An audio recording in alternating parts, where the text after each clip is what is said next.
Bonjour et bienvenue sur la quotidienne de l'IA, rubrique du premier site d'information sur l'IA, à savoir ia-info.fr. Aujourd'hui, on plonge dans une analyse vraiment fascinante signée Didier Taormina, tirée d'un article publié en mai 2026. Au programme, une véritable guerre de l'ombre, mais particulièrement intense, que livrent actuellement les grandes plateformes numériques contre les contenus générés par l'intelligence artificielle. Et le plus fou dans tout ça, ce sont les contradictions monumentales qui découlent de cette lutte. C'est un sujet absolument crucial pour bien piéger les bouleversements récents de notre environnement numérique professionnel. Allez, on décrypte tout ça. La vraie question qui fâche, et qui résume d'ailleurs presque tout le paysage technologique actuel, c'est celle-ci. Comment une plateforme peut-elle combattre activement l'intelligence artificielle, s'en ériger comme le grand bouclier, tout en la vendant directement et de manière intégrée à ses propres utilisateurs? C'est quand même dingue comme dynamique, non? D'un côté, on a droit à une grande croisade ultra médiatisée pour défendre l'authenticité et valoriser l'humain. Mais de l'autre, les outils exacts permettant de générer du texte de façon totalement automatique sont mis en avant et commercialisés. C'est une sacrée dualité et il faut vraiment s'y pencher pour en saisir les réels enjeux.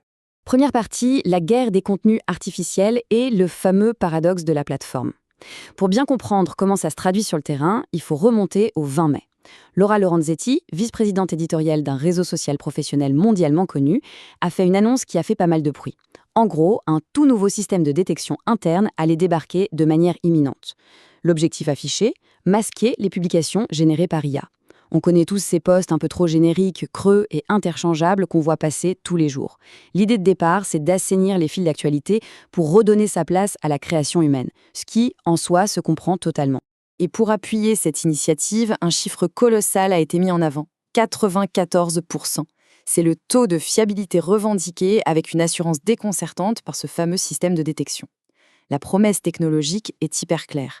La machine serait désormais capable de repérer les textes artificiels de façon quasi infaillible. Et une fois repérés, leur diffusion est drastiquement restreinte au seul cercle immédiat de l'auteur. Sur le papier, ça ressemble à un véritable bouclier technologique déployé pour garantir la crédibilité de l'ensemble du réseau. Sauf que quand on regarde l'interface de plus près, le manque de cohérence saute aux yeux. C'est même assez flagrant. Sur la gauche, on a cette volonté farouche de restreindre l'artificiel pour sauver la qualité globale.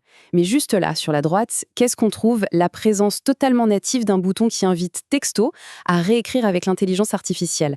Donc on encourage ardemment la création automatisée d'une main en l'intégrant à l'architecture même du site pour potentiellement la sanctionner et la masquer avec un algorithme de l'autre main. Ça laisse franchement perplexe et ça montre un vrai tiraillement entre l'envie d'offrir des outils modernes et la nécessité de lutter contre leurs propres dérives. Ce qui nous amène à notre deuxième point, le piège de la dépendance, ou le modèle économique asymétrique. Parce que derrière ces contradictions apparentes, il y a une mécanique extrêmement bien huilée. Ce n'est pas juste une erreur de parcours, c'est carrément la fondation d'un écosystème hyper lucratif. Le modèle repose presque entièrement sur la création d'une forte dépendance professionnelle. L'architecture entière est pensée pour que les indépendants, les créateurs et les entreprises centralisent la totalité de leur activité et de leur réseau au même endroit. Et c'est là que le piège se referme, à travers une transaction qui est tout sauf égale. Ça se passe généralement en 3 étapes. 1. L'exigence tacite de créer du contenu sans arrêt pour espérer exister numériquement. 2. On est très fortement incité à payer via des abonnements ou des campagnes pour obtenir une véritable visibilité. Ça représente des efforts en temps et en argent absolument colossaux au quotidien. Et puis, étape 3, le couperet. Le risque inhérent de subir une suppression soudaine, totale et sans le moindre préavis. Tout ce capital professionnel durement gagné reste à la merci de décisions algorithmiques froides. Le rapport de force est vertigineusement asymétrique. Troisième partie, quand l'algorithme devient aveugle, le sommet de l'absurdité. On se souvient du fameux taux de 94% de fiabilité dont on parlait il y a un instant? Eh bien, la réalité du terrain vient parfois percuter ces belles promesses de plein fouet. Une anecdote bien précise fait totalement voler en éclats cette illusion de perfection. Elle prouve de manière implacable les limites très dangereuses de laisser la modération à un système automatisé, totalement incapable d'analyse contextuelle. Récemment, un incident hallucinant s'est produit. Un vrai article journalistique, très sérieux, qui traitait d'intelligence artificielle, avec une simple image d'illustration tout à fait banale, a été scanné par la modération. Le verdict de la machine, complètement lunaire. L'article a été catégorisé et supprimé sous le motif, tenez-vous bien, d'infractions liées à des images intimes sans consentement. C'est un dérapage total. Une confusion absolue de la part d'un système incapable de faire la moindre distinction entre un travail de presse légitime et un contenu illicite d'une gravité extrême. Et comment la plateforme gère-t-elle cette aberration? Par un banal courriel automatisé. Nous avons constaté que votre publication n'allait pas à l'encontre de nos politiques et nous vous présentons nos excuses pour cette erreur. C'est très poli, bien sûr, mais totalement impuissant à réparer la visibilité massacrée ou le stress occasionné. Le point crucial ici, c'est le danger colossal que représente le fait de laisser un modèle mathématique rigide, qui ne saisit rien aux subtilités humaines, dicter la réputation de professionnel du jour au lendemain. C'est qui nous fait aborder la 4e partie, droit d'auteur sous tension avec l'écho légal au Royaume-Uni. Parce que oui, ces tensions autour de l'automatisation et du contrôle des données débordent à une échelle beaucoup plus large. C'est carrément le chaos juridique au niveau national et international. Le Royaume-Uni en est l'illustration parfaite en ce moment. Le pays a récemment fait face à une impasse politique majeure sur la question de l'utilisation d'œuvres protégées pour entraîner les modèles d'intelligence artificielle.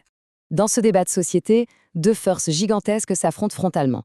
D'un côté, on a la volonté gouvernementale qui souhaite pousser vers la dérégulation pour booster au maximum la compétitivité technologique du pays à l'international, quitte à sacrifier quelques garde-fous.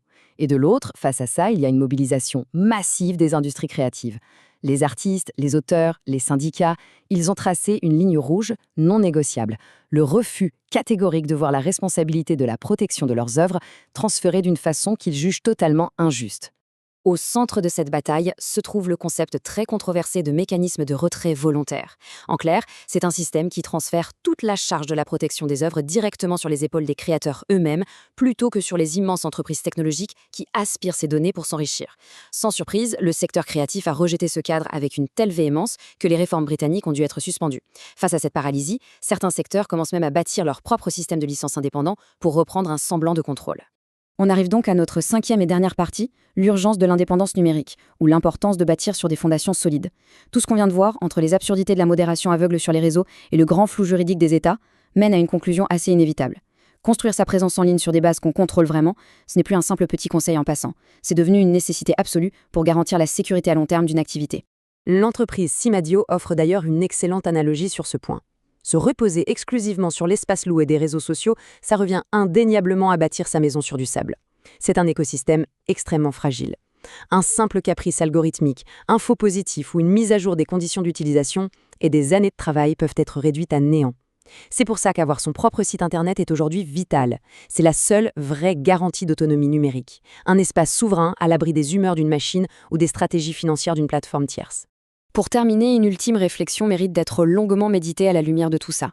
Est-il vraiment raisonnable de confier l'intégralité de son activité, de sa visibilité, bref, de son avenir, à des algorithmes et des modèles économiques qu'on ne contrôle absolument pas ? Trouver le bon équilibre entre l'utilisation de ces outils incroyables et la préservation d'une indépendance fondamentale, c'est sans doute le grand défi de notre époque numérique. Et sur ces mots, retrouvez toute l'actualité autour de l'intelligence artificielle sur le portail ia-info.fr.